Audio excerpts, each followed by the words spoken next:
Hannah is really cute. The moment the door opened and I heard her name from James' voice, I froze. I was wondering who it might be, and hearing her name confirmed it. It was my sister, Hannah. Jamie kept calling out to Hannah repeatedly. Shivering, I suddenly came to my senses.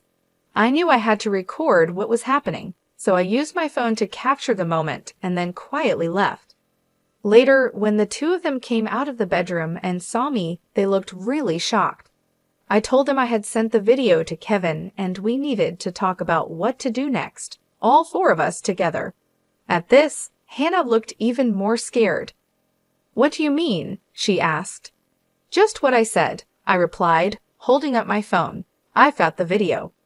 My name is Sandra. I'm a 50-year-old housewife with twin boys in 6th grade. Twins run in our family. I have an identical twin sister, Hannah.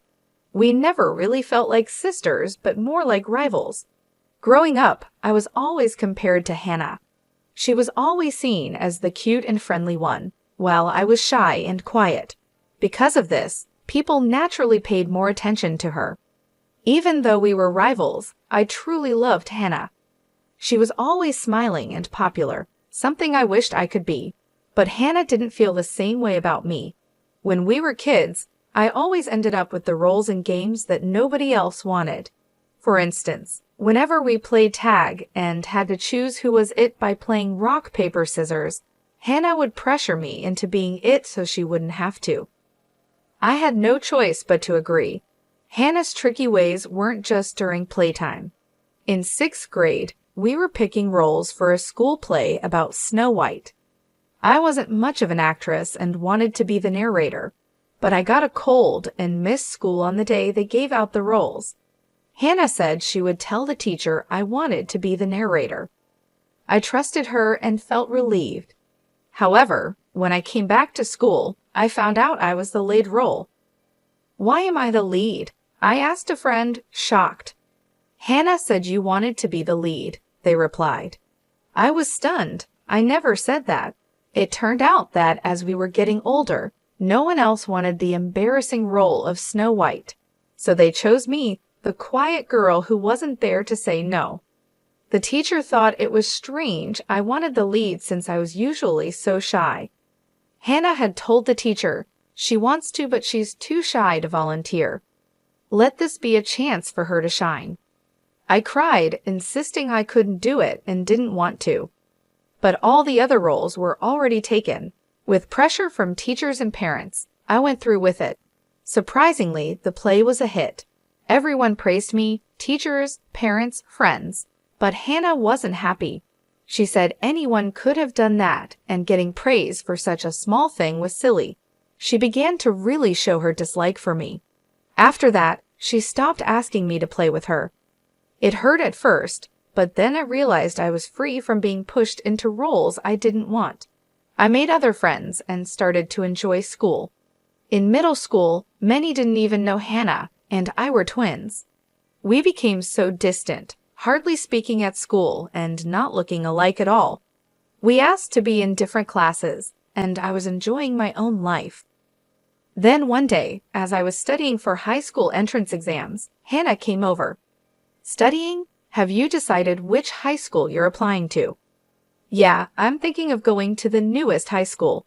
It's close to our house and quite competitive."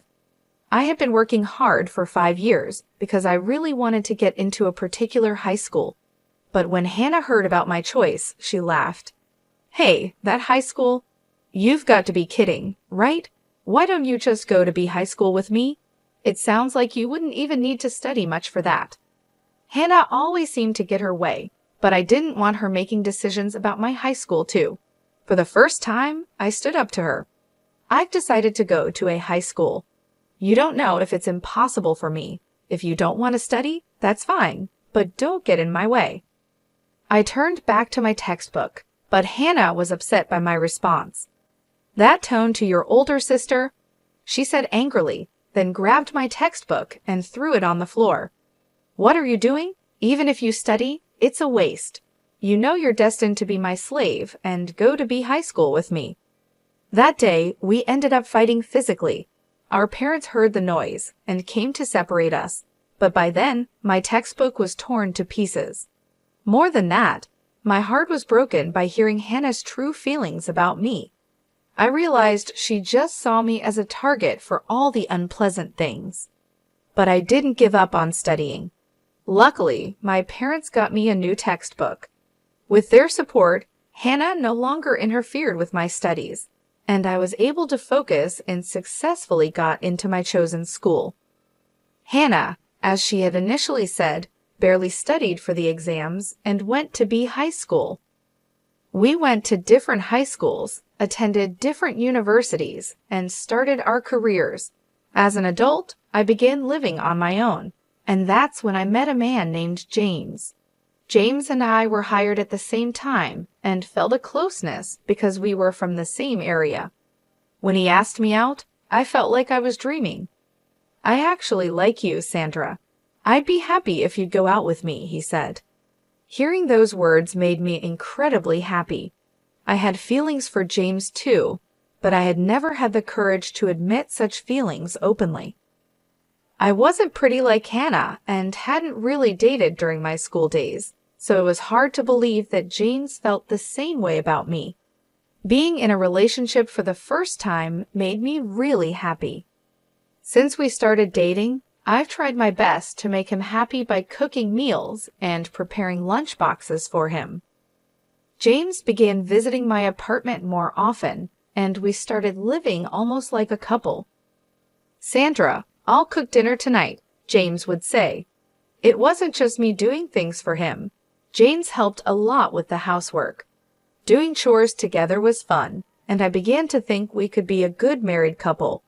5 years into our relationship, we decided to get married, which made me very happy, but one thing worried me. "You're a twin, right? I'd like to meet your sister," James brought it up.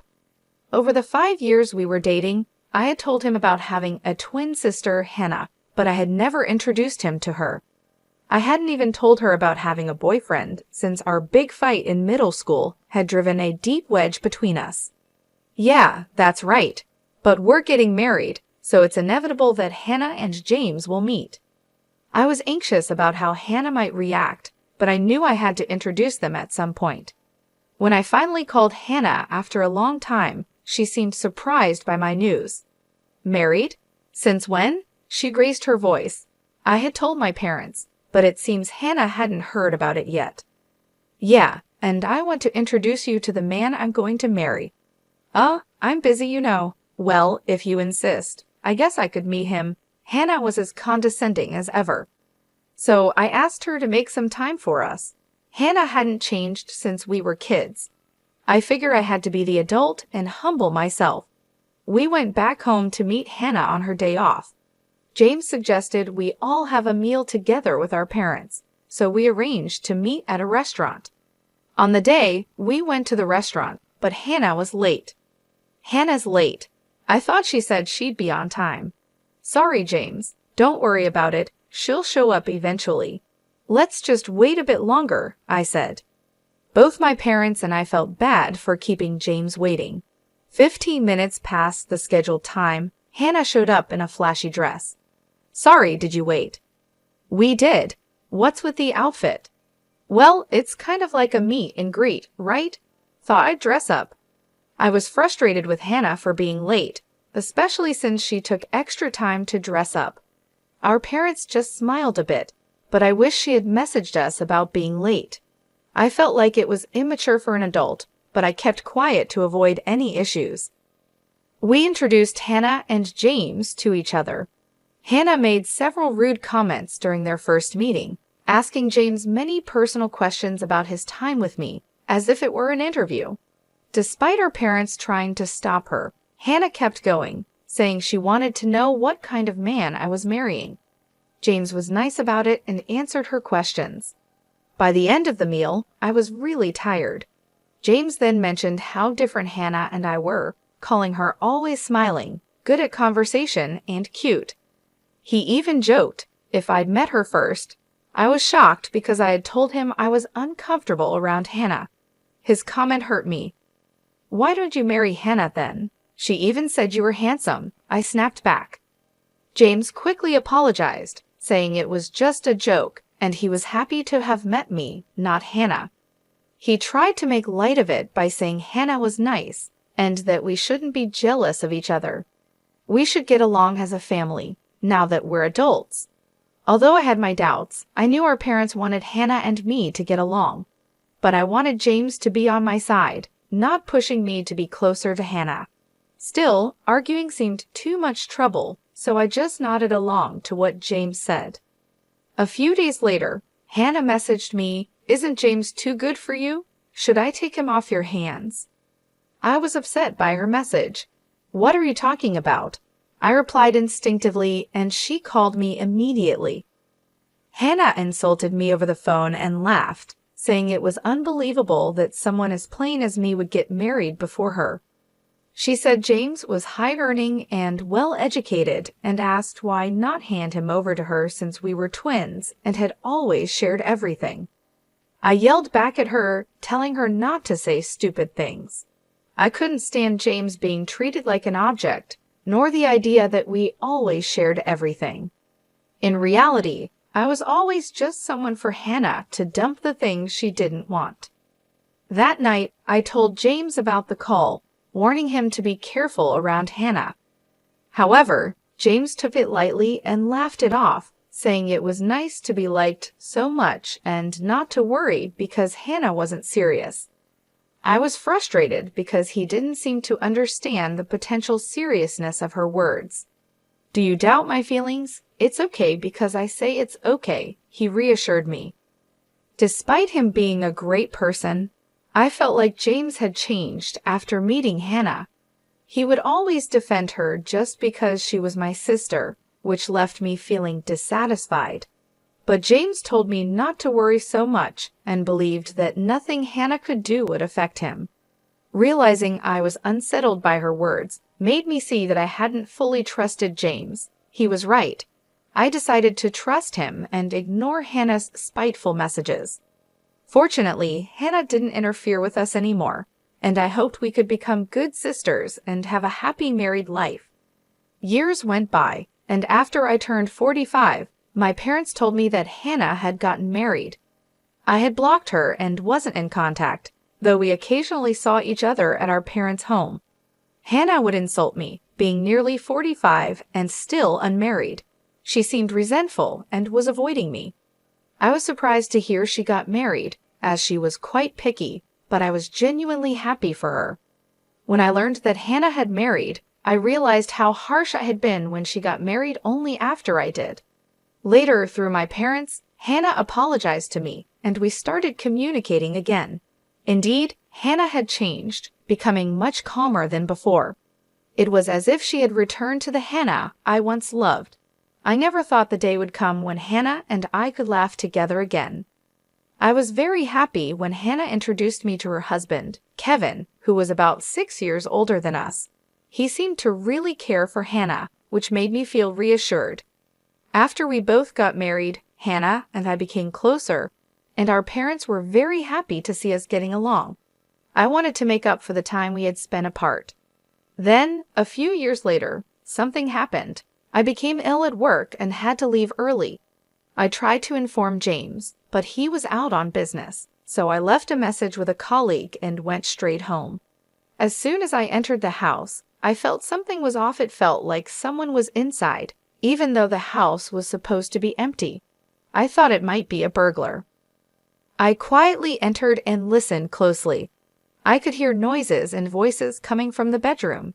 Standing silently in front of the bedroom, I recognized James's voice. The nature of his voice made my heart sink. It was clearly the sound of an intimate moment, and the creaking of the bed confirmed my fears. I didn't need to see inside to know what was happening, and my hands trembled. Thinking James was cheating, I decided to catch him in the act. I carefully opened the door with my smartphone in hand, ready to record. What I saw inside the bedroom was even more shocking. Hannah is really cute, isn't she? I heard James's voice clearly as the door opened. Hearing him say her name, I froze. The female voice was indeed Hannah's. James kept foolishly repeating Hannah's name. Trembling, I recorded the scene and quietly left.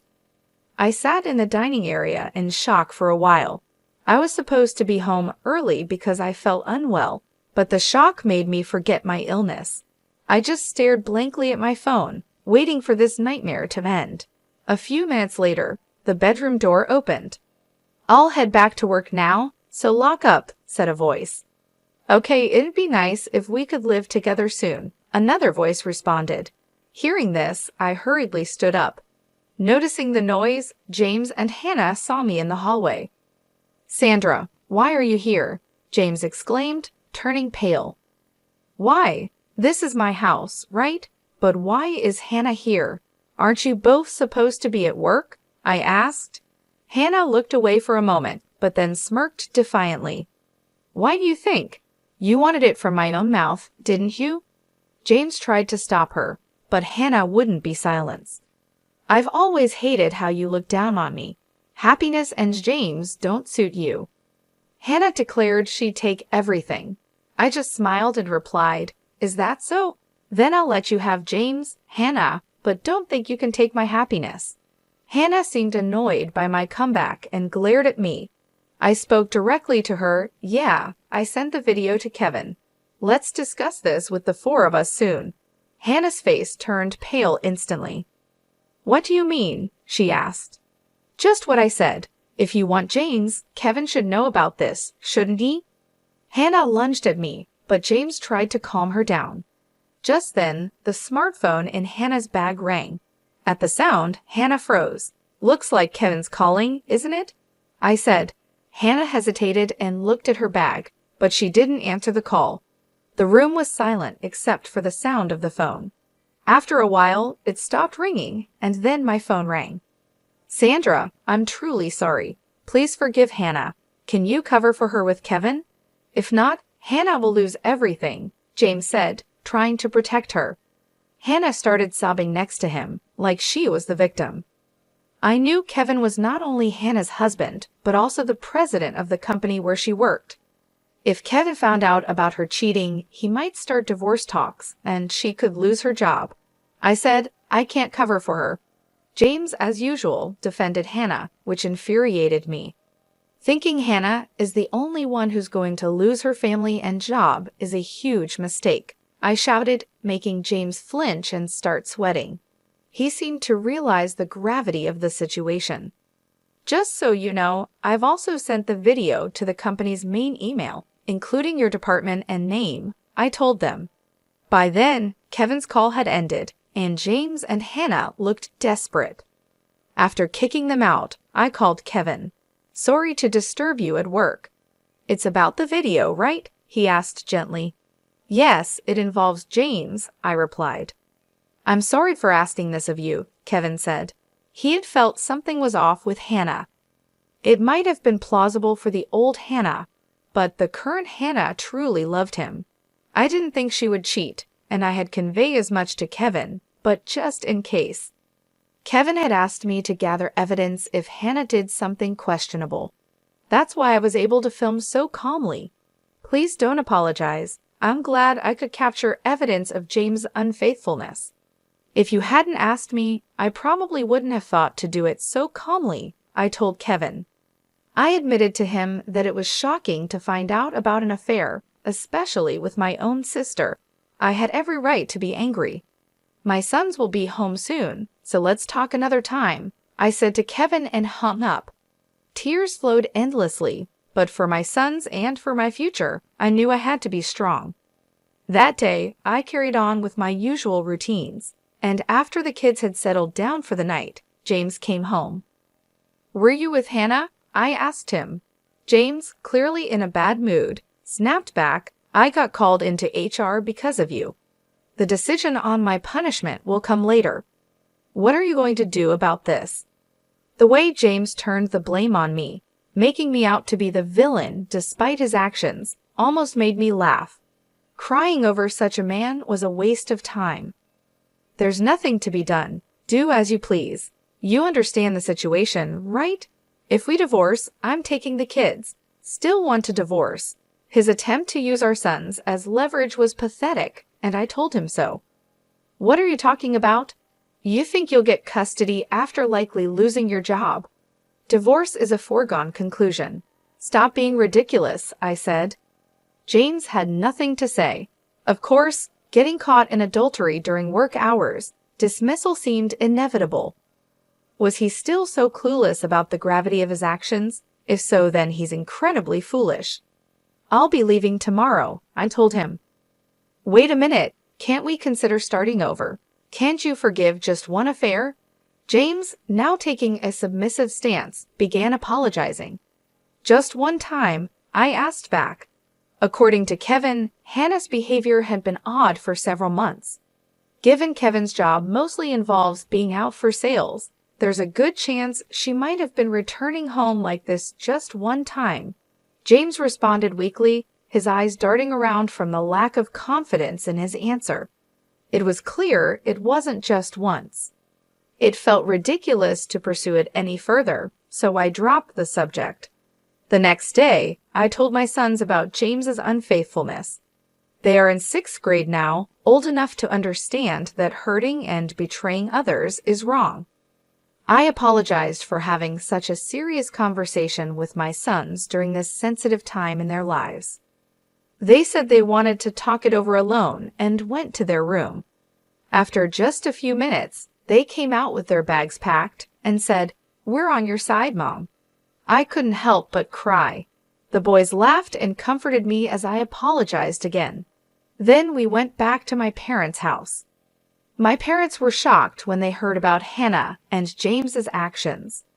Despite being happy that Hannah and I had become close as sisters again, I felt sorry. Hannah hasn't changed after all. I'm sorry for always making you endure her. We'll keep our distance from Hannah and James to the bare minimum, Dad said, and I felt relieved. From that day, I started commuting to work from my parents' home. James, perhaps on suspension, didn't come to the office but called me multiple times instead. Ignoring him as I didn't have time to deal with it, he began to send messages day and night. "I love you, Sandra. Let's live happily as a family of 4 again." I was insane. I was just deceived by that woman. "I don't know how to live without you, Sandra." These were what you'd call desperate pleas. I was almost fooled for a moment, but thanks to my sons laughing uproariously at those messages, I realized how ridiculous they were. However, I couldn't ignore him forever. Eventually, I had to meet him to sign the divorce papers.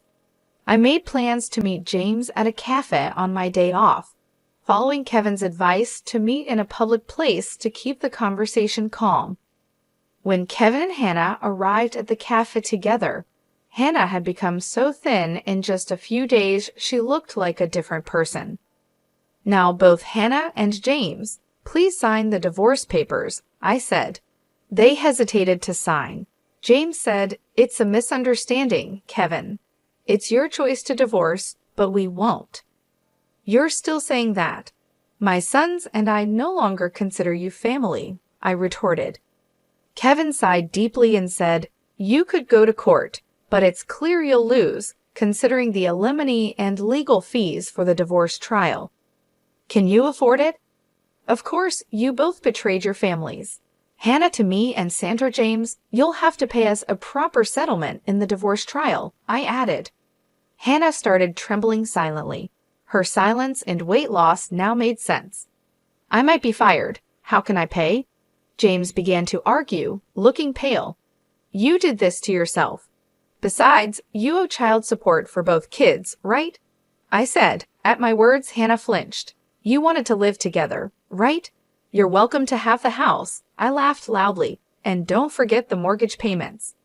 James was taken aback, probably having forgotten about the mortgage. Both sat sweating, pale and silent, in front of the divorce papers. Later, Kevin introduced me to a lawyer, and I managed to claim alimony and legal fees and finalize the divorce. James, who had resisted the divorce so much, proposed to Hannah immediately after our divorce was finalized. I knew he had liked Hannah from the start. When did their affair turn serious? Hearing this, I felt nothing but disdain. Meanwhile, Hannah, who had genuinely loved Kevin, was abandoned and eventually lost her job too. Why did she end up with James despite loving Kevin so much? Remaining puzzled, I asked Kevin about it. He hesitated before revealing. Actually, she started complaining about you a few months ago. Complaining about how you, who were useless, got married and even have kids. It's extravagant, he explained. Could it really be because of that? I wondered, but considering Hannah's personality, it wasn't impossible. Yet the thought that she went to such lengths just to set me up was horrifying. It was because I thought you might be in danger that I consulted you, Timothy, but I never imagined it would lead to this with James. I'm truly sorry, Kevin said apologetically. It's okay, it's over now, and James is to blame for taking up Hannah's invitation as well, I replied. That concluded our conversation. Kevin and I agreed to keep in touch for updates on the divorce compensation and legal consultations. According to him, the two, burdened with a substantial amount of divorce compensation, ended up marrying and living together. Hannah was abandoned by her parents and had nowhere else to go. It seemed she reluctantly accepted James's proposal because she had no family left. From what the lawyer told me, Hannah couldn't accept that she ended up divorcing Kevin and marrying James, whom she didn't love because of me. The lawyer mentioned getting hurled with abusive language every time he called her. While I felt sorry for the lawyer, he continued to support me firmly, perhaps because of Kevin's presence, and I couldn't be more grateful. For a while, we'll still have to make calls to demand the divorce compensation, and it seems 6 years after the divorce, the compensation and child support were being paid on time, and I had largely healed from my emotional wounds. One day, after a long period of peace, the lawyer contacted me saying Hannah had something urgent to discuss. Knowing her, I expected she would just use the meeting to vent her frustrations at me, so I initially refused. However, Hannah insisted it was urgent, and James also requested a meeting on her behalf. Given their persistence, I reluctantly agreed, but I didn't want to meet them alone. I contacted Kevin, feeling somewhat guilty for doing so after such a long time, but he gladly agreed to accompany me. At the cafe, James and Hannah looked serious. When Hannah saw me, she looked slightly relieved. "What's this about? Why did you call me here?" I asked. Hannah then revealed, "Actually, I've developed renal failure and need to undergo dialysis." James angrily blamed us, saying, "It's your fault, both of your faults, that Hannah ended up like this. She couldn't sleep without drinking alcohol, and because of the divorce settlement pain, she had to work. Your actions have destroyed her health." I thought it was their own doing, and Kevin seemed to agree as he sighed and looked exasperated. "So what? I'm not reducing or refunding the divorce settlement. Be thankful I agreed to installments," I stood firm. Hannah, crying, lowered her head and pleaded, "I'll pay the divorce settlement. Please, I'm begging you, give me a kidney." "What?" I exclaimed loudly at her outrageous request. "What are you talking about? There's no way I'll give it to you." James then said, "You were born a twin with Hannah for this reason. You have a duty to help her." "What are you talking about? Who has been pushing all the unpleasant things onto me? Did Hannah ever help me once in such situations?" I retorted, "Don't talk about trivial matters. Hannah's life is at stake here," James angrily retorted. Hannah began to cry and plead, apologizing, while James insulted me as heartless, pressuring me for the transplant as if threatening. At that moment, feeling as though I was being blamed, Kevin spoke up, "If she needs dialysis, then undergo dialysis. Do you understand how tough dialysis is, and do you understand how difficult a transplant is? Why should she risk her life for Hannah?" Their words left them speechless. I felt relieved with Kevin's support and took a deep breath. "Moreover, Hannah, you've repeatedly called Sandra useless. Isn't it too convenient to ask for help only when you're in trouble? But that's Hannah for you. You've destroyed Sandra's happy life. Sandra has no obligation to save your life," Kevin pointed out. Hannah broke down crying, and James was at a loss for words. Both of them must have thought that I would surely give them a kidney. If I had been alone, I might have been persuaded. Once again, Kevin saved me. Take care then. Oh, and don't forget the transfer for this month's payment, I said, then got up and left. Whether I'm called heartless or a devil, I cannot forgive them. I don't know what kind of life they will lead from now on, but I hope they never forget what they did and reflect on it. It seems James and Hannah were both working part-time to make ends meet, but now that Hannah can no longer work properly, their financial situation is dire. But that's their karma. Everything is the result of their actions. Their atonement won't end until they've paid the compensation ordered in the divorce settlement. I continue to live happily with my parents and sons. My parents no longer even mention Hannah's name. However, it seems they are happy to see the twins getting along well. It's comforting to see a bond between my sons that Hannah and I never had. I continue to keep in touch with Kevin frequently. He's a genuinely good person, always thoughtful and considerate. It appears he has developed feelings for me, but I'm not ready to reciprocate them at this time. I don't want to cause any more upset for my sons, but in a few years, when they come of age, I hope to have the chance to think about my own happiness again.